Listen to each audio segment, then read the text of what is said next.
This is Big Bass University, the leading authority in outdoor educational programming. Hi, I'm Captain Steve Horvath, host of Delaware Valley Outdoors. Today we're going to talk about how to fish for fluke or summer flounder. The biggest thing that people ask me is, well, Steve, what's the difference between a fluke and a summer flounder? Well, a fluke and a summer flounder are the same thing, but don't confuse them with a winter flounder. Now, as you can see, the winter flounder has a very small mouth. Now, the small mouth also means that these fish are quite lethargic and found in cold water. Let's take a look at a summer flounder. The summer flounder, or fluke, is found in warmer waters, generally between 50 and 70 degrees, and what they are is they're a more active fish. They're much more active. They feed actively. They'll actually chase a bait. They have a larger mouth. They have larger teeth. And they're quite good to eat. Now, the summer flounder has a cousin. It's called the southern flounder. These fish are found, well, to the south, from, let's say, North Carolina down to Florida and beyond. Now, you really need to understand summer flounder and the way they migrate. Most fish migrate from north to south. These fish migrate from east to west. Let's look at their summer locations. As you can see, flounder are located very close to the coast, not in very deep water. They go up into the bays and places like that. Most people would think it's a spawn, but it's really not. The fall spawning location for flounder is actually offshore. They move out into 100 to actually 300 feet of water, and that's where they spawn, and they spawn in the fall. So what they do is they come in the spring, feed up, move out and spawn in the fall, and then after they spawn, they actually move out into a little bit deeper water. They'll actually move right out to the edge of the continental shelf. In the winter, they'll spend all their time out there. When the water first starts to warm in the spring, they'll move in. This migration can take up to a month. Now, what do flounder eat? Flounder eat a lot of different things, but when I'm going to talk about what they eat, let's talk about the different baits that we actually use. The first one is a spearing. A spearing is a very soft fish. They swim in big schools. The spearing get here about the same time as a flounder. And it's no coincidence that when the spearing show up, they're small. Spearing grow through the summer, and the larger spearing you'll be finding in the fall. Also, the flounder are growing at this time. Spearing is a great bait. It's very hard to keep alive. Most spearing are purchased either fresh dead or preserved dead from your local tackle shop. The next bait is a sand eel. If you go a little north, they're called a sand lance. Now, the sand eel is shaped a lot like a spearing, but the difference is that this fish is a little hardier when you have it on your hook. A sand eel is a great bait. Now, sand eels, you can find them anywhere from 2 inches to about 6 inches in length. So what you want to do with a sand eel is you're looking for a bigger fish or a more active fish, use a bigger sand eel out of the package, or you can use a smaller one. The next bait is a squid. Now, most people when they use a squid will strip it up. But there are fishermen who will purchase squid up to 14 inches or so and use them whole. You need to use heavier tackle and a bigger hook, but fishermen dragging a whole squid will frequently catch some of the biggest fluke or flounder of the season. Now, they also eat strip baits, like we talked about stripping up your squid. What other baits have I seen stripped up? I've personally caught them on strips of sea robin belly. I've caught them on strips of bonita, bluefish, and several other fish. Generally, the oilier the bait, the better the strip. And then there's always the live killie or the mud minnow. Live killies probably account for more fluke than any other single bait. They're easy to purchase, they stay alive good, they wiggle real good on a hook. They're a great all-around bait. The only downside is with the killie that you really need to pay attention and you need to match the size of the hook to the size of the bait. Very important when you're using a killie. You don't want a killie hanging off a giant shark hook. Now, this bait, it's the menhaden or the bunker.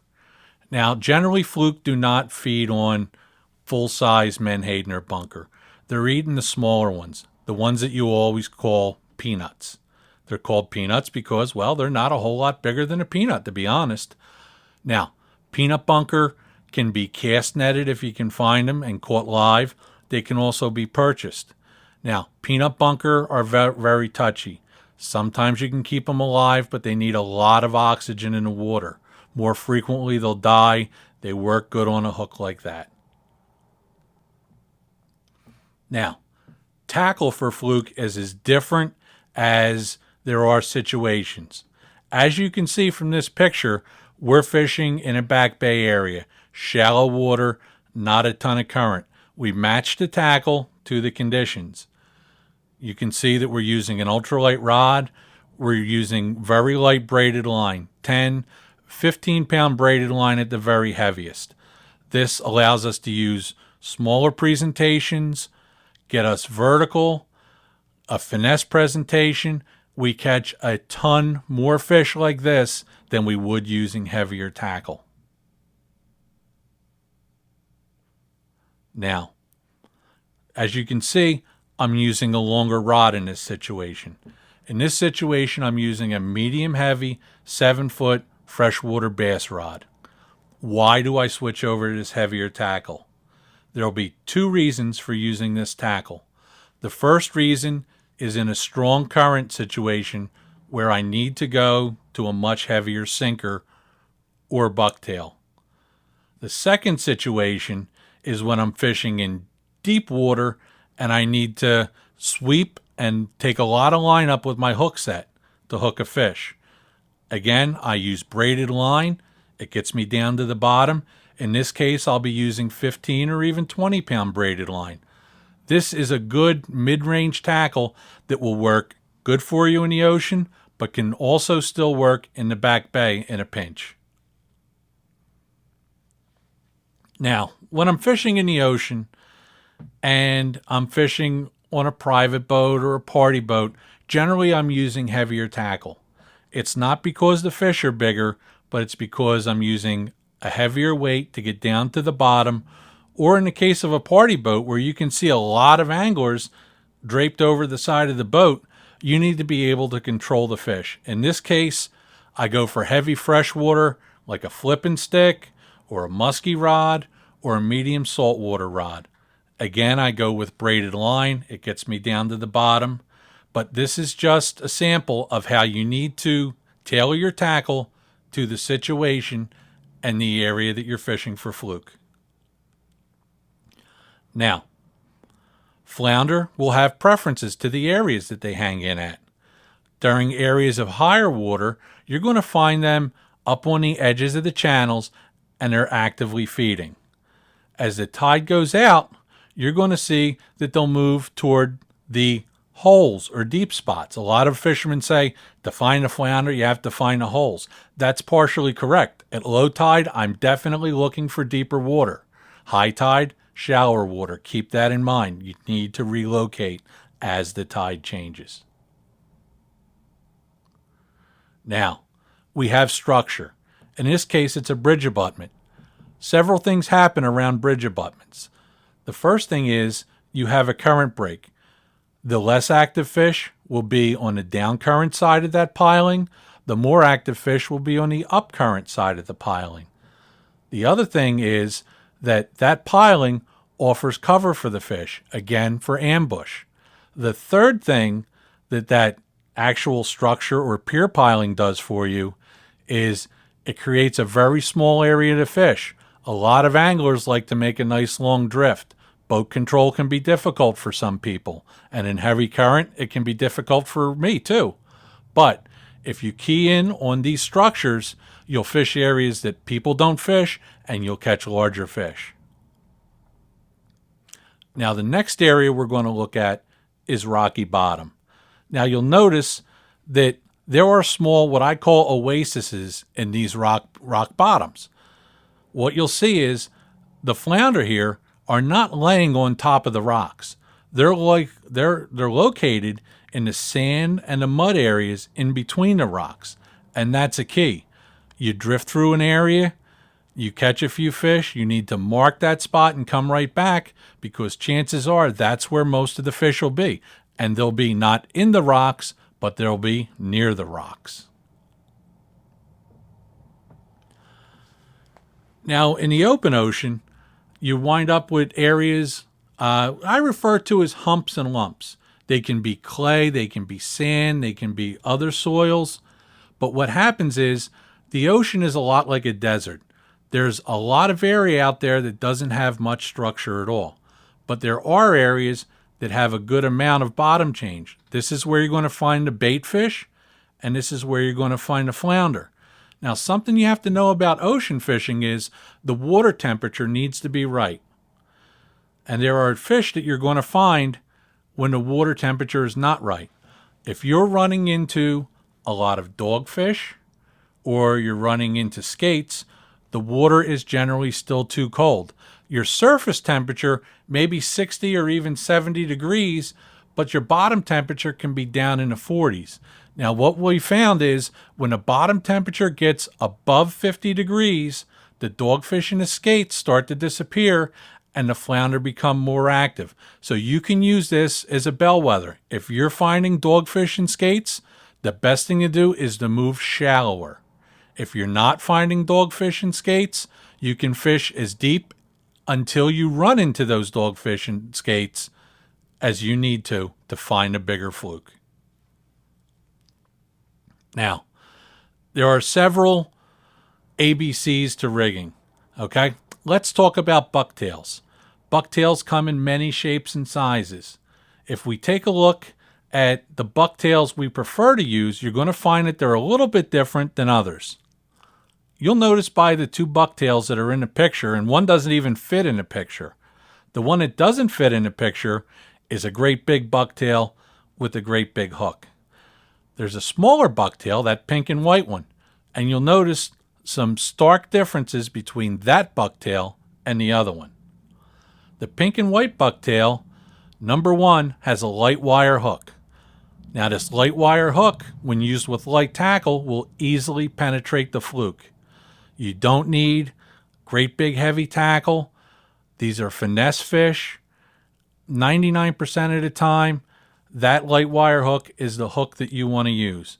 The other thing I want you to notice is how much less hair there is on one jig from another.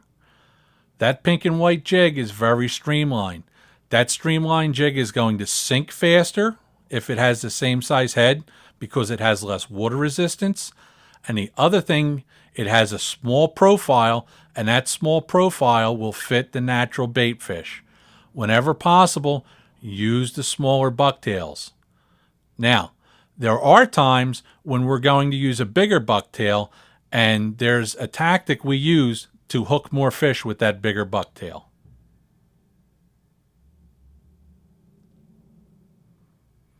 Three-way rigs. Now, the three-way rig is perhaps the most commonly used rig out there. Now, this three-way rig has all the, quote, jewelry that you can ever imagine on there. It has a sinker pin. It has a three-way swivel. It has a spinner. It's got beads. It's got a bucktail. This is a very good rig to use when the water's moving. If there's a lot of current, if you have a good drift, you'll get a lot of action. If there's not a lot of drift, maybe we want to get away from this hardware on the rig and switch to something a little stealthier. Now, here's a little trick when rigging. Remember I told you there was another time that we'll use bucktails, and sometimes we use a great big one. If we need to use a great big 6-ounce bucktail to get down to the bottom, you're not going to have a light wire hook on it. So you have to go to some type of hybrid. Now there's 2 different types of hybrid rigs we're going to use. The first hybrid rig, which is in your picture, is a bucktail with a treble hook on the end of it. That's a stinger hook. We've taken your temporary stinger, put it on the bucktail, and that takes you from going with a bucktail with a great big hook to now a smaller hook, which will much more penetrate the fish. The second type of hybrid rig that we're going to use is the high-low rig. Now, the high-low rig is my go-to, most dependable rig that I use. Okay? Go-to, most dependable. If I've got a secret, it's the hybrid rig. If you didn't hear that, I'll say it one more time. This is my go-to rig. This gives me a lot of options. You'll notice on the hybrid rig, we have one plastic that's weighted that goes all the way to the bottom. That second plastic is on a small dropper and it's up about 12 inches off the bottom. This does 2 things for me. Number 1, when the fish are eating something on the bottom, when they're not real active, I take that and I drop it down and I've got a bait on the bottom. I catch those fish. When the fish begin to chase and they come up off the bottom to eat, a lot of times I'll catch fish on the upper hook. Now you'll notice that we have one is chartreuse and the other one is kind of a pearl and black. I like contrasting colors. There's times when I'll use the same color if all the fish are eating the same color. But by using a contrast, I have 2 different colors. Now, another thing that this hybrid rig does for you is sometimes you will catch fluke 2 at a time. Doubles are not that uncommon. I find that this is the rig that I start out in the beginning of the day with. Many times, it's the only rig I need to use. Let's talk about cutting-edge fluke fishing. The best cutting-edge method that I know of is the slip bobber. Let me show you how to set up a slip bobber rig. The first thing I do is I take a heavy sinker and attach it to a snap. I'm going to put that onto my line, and what this will do is I'll send this down to the bottom and it'll tell me exactly how deep to set my line. So I'll drop it over the side.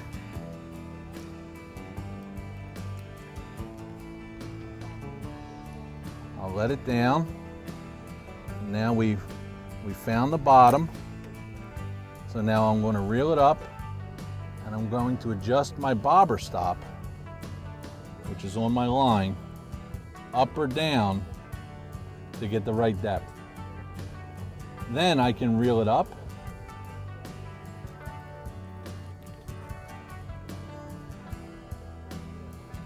Take my sinker off. And the next thing I'm going to do is I've got 3 split shots on the line and they're staggered vertically. This helps keep the line straight, and you want to make sure you don't go too far with the split shots or you won't be able to reel your fish up.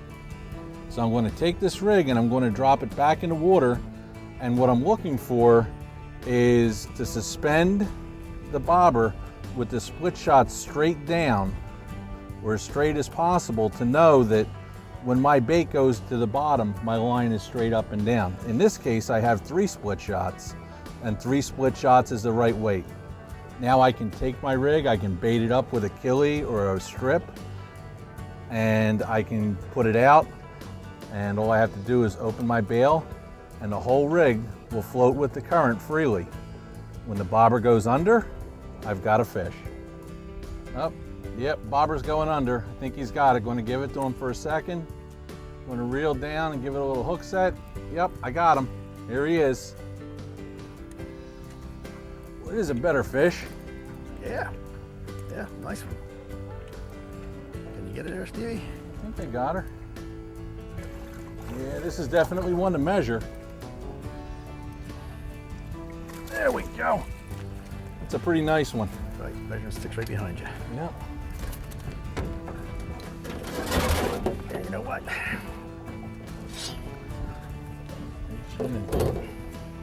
Have this guy.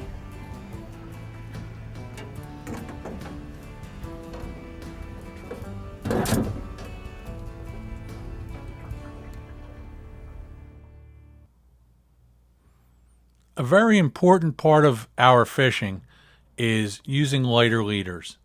Now, lighter leaders can be compared to heavier leaders, as that a lighter leader gives you more finesse or a better, more natural presentation.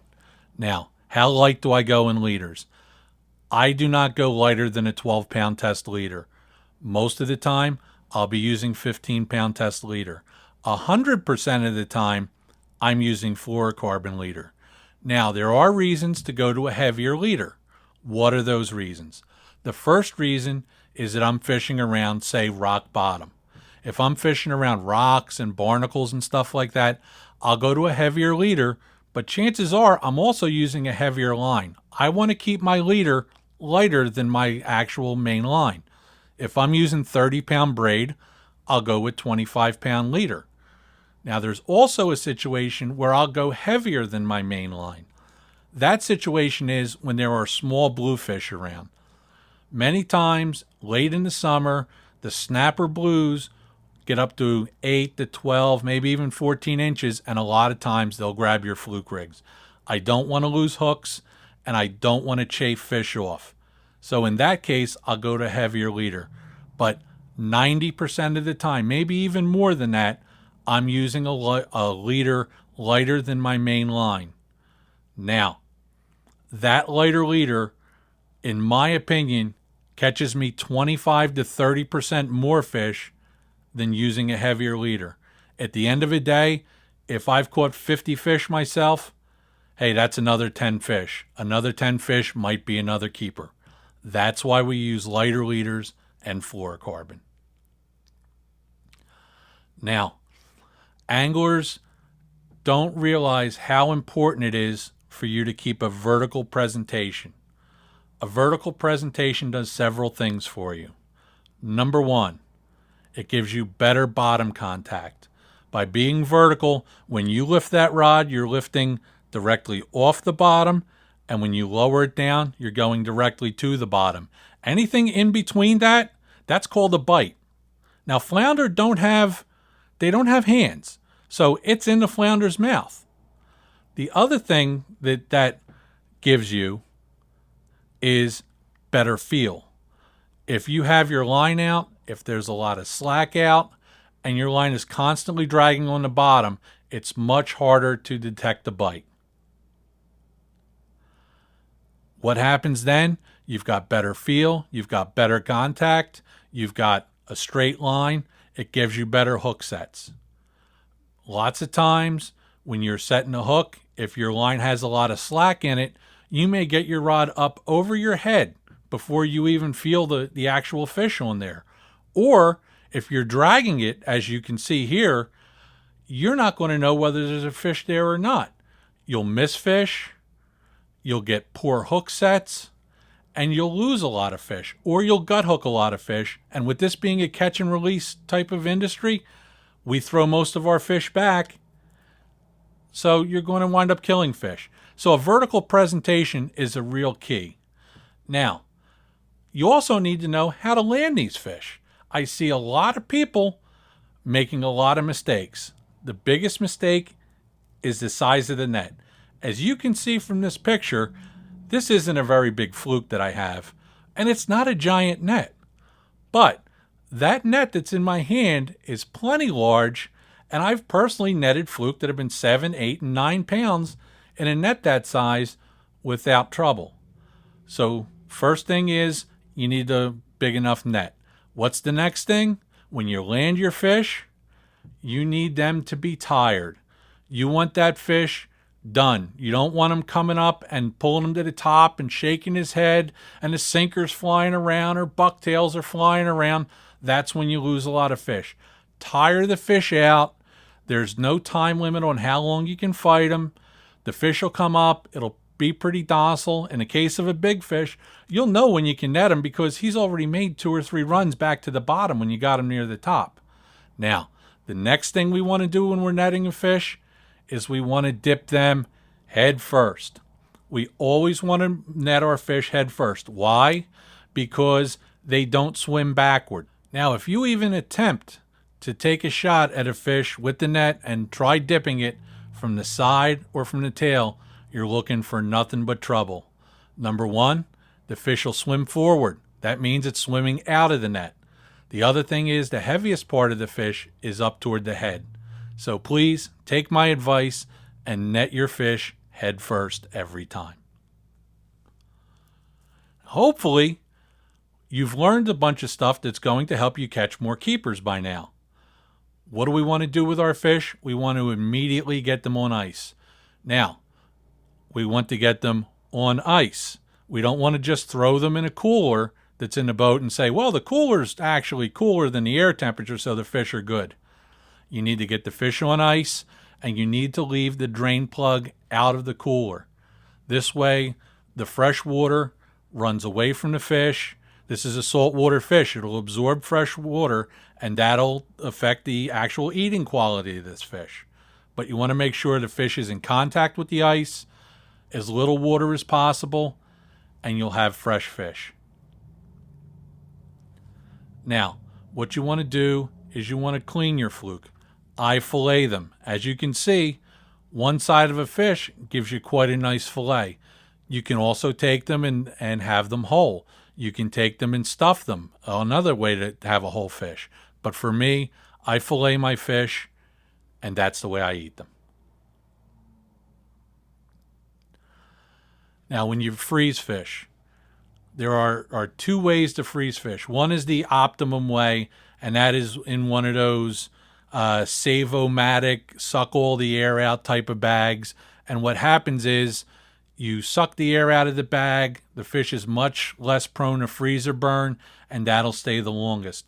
The other way is to take and wrap the fish several times in plastic wrap. They won't stay as long, but they won't freezer burn. That is the best way to keep your fish for good eating. So, let's take a look at the things that we need to do to catch more fluke and more flounder, and that means more keeper fluke and more flounder. Number one, you want to balance your tackle to the right situation. You don't want tackle that's too heavy. You don't want tackle that's too light. You really need to think. This is not a one-size-fits-all game. Use lighter tackle to get more bites. Modern tackle is much better than tackle was when I was a kid. You have lighter wire hooks that are stronger, sharper, monofilament line that's more abrasion resistant. You have braided line that gets you down to the bottom easier. All this equals more bites, more fish in a boat, and more keepers in the long run. The next thing is the fish structure areas. Structure fishing is a pain. Okay? I cannot tell you that it's the easiest fluke fishing. The easiest fluke fishing is to go out and to drift around and to fish flat bottom and catch the same fish that everybody else is.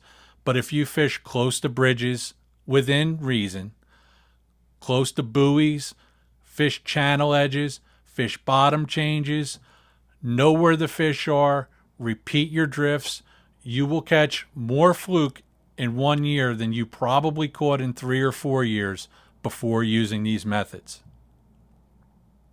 The last thing I want to leave you with is buy the DVD. I could not cover in the time that I was given the stuff that's actually in this DVD. We cover advanced fishing techniques, as you already saw a small piece of. We talk about deep water fishing and changing your tackle for deep water fishing. We go over slip bobber rigging. Slip bobber is the technique right now that everybody wants to know about, and something that I wasn't able to actually touch on in this presentation was matching your presentation to the mood of the fish. Hey, I'm Captain Steve Horvath. I'll see you on the water.